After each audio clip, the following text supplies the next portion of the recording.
Hey guys, Daniel Gallan coming at you from the Wanderers in Johannesburg, the home of cricket. Don't let the folks at Lords tell you otherwise. This is where cricket spirit lives. I'm with Stuart Hess from the Star. Stu, before we get on to the actual game itself, just would you do me a favour? Would you just wax lyrical about this cathedral of cricket? Yeah, it's probably got the most intimidating atmosphere of any ground in South Africa. When this place is full, it's loud. I've spoken to many players over the years and batsmen who are out in the middle and they can't hear themselves when they're talking to each other when this place is heaving. So, if South Africa can get themselves into a strong position somehow in this test match, which hasn't happened much in the series, but if they can, they'll really get a home crowd behind them, and it can be very intimidating. To do that, though, they'll need to get on top, as you said. Oh, we're getting bombarded here with some things. Anyway, we'll carry on. They need to get on top. How do they do it? The batting was a shambles. It has been since they arrived in Cape Town. The bowling unit has failed to take 20 wickets. How do they do it? Oh, well, it's as simple as they have to play better cricket. I think coming into the series, we kind of knew that the batting was going to be an issue.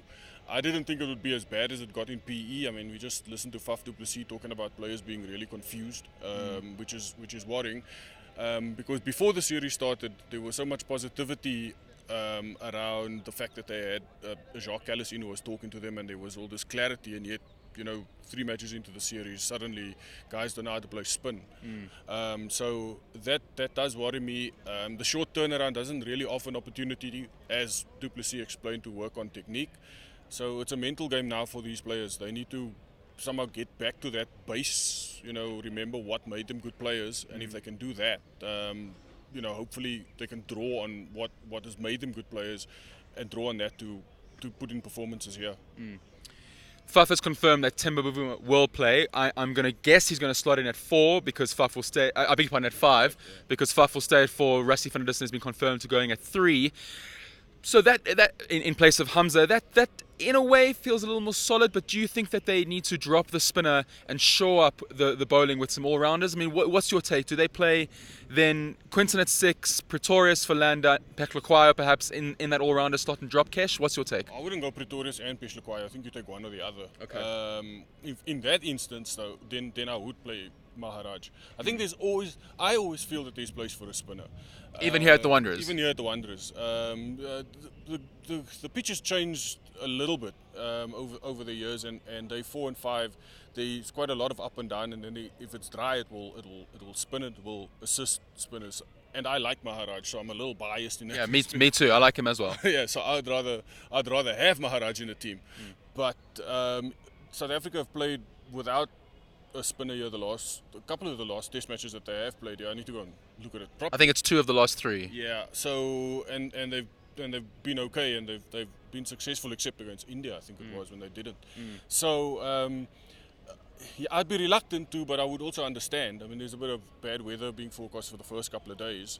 So how will that kind of impact on the pitch itself? Does that mean that come day 5 the pitch will still be a little bit more together and it won't have broken up as much? So all of those are factors that the minds in the team need to get together and decide on. If it was me in this current team, I would still be keeping Maharaj. Right. It's not often you can say that England have a faster pace attack than South Africa's, but obviously with KG out and Mark Wood, who was rapid in Port Elizabeth, and Jofra Archer returning to fitness, there's a possibility that they could both play. Joe Root was almost salivating at the prospect of that. Does that change dynamics? Does that just kind of mean that England have won the arms race? Look, it means that they've got the greater firepower. There is a tendency with guys who are playing at the Wanderers for the first time, and I think for both of those guys, if they do play, it will be their first time here, is that you can become so caught up in the fact that you're watching balls just fly through, and you start to lose control a little bit. Ruth did talk about the fact that if it's overcast here, it does start to swing, and then your lengths become very important, which is absolutely right. That would be the one danger in picking both of those guys together. It's the first time, and your eyes can open up here. Yes. I've seen it happen with so many fast bowlers from overseas when they get here. Right. So that would be the one danger. But heck, it's a hell of a prospect if you think about it. Even from speaking from a person that's writing from a South African perspective, to see guys going at 150 would be great fun. Yeah. And just finally, this is Vernon Philander's last Test match after glittering, stellar. You fill in the adjective; it all applies.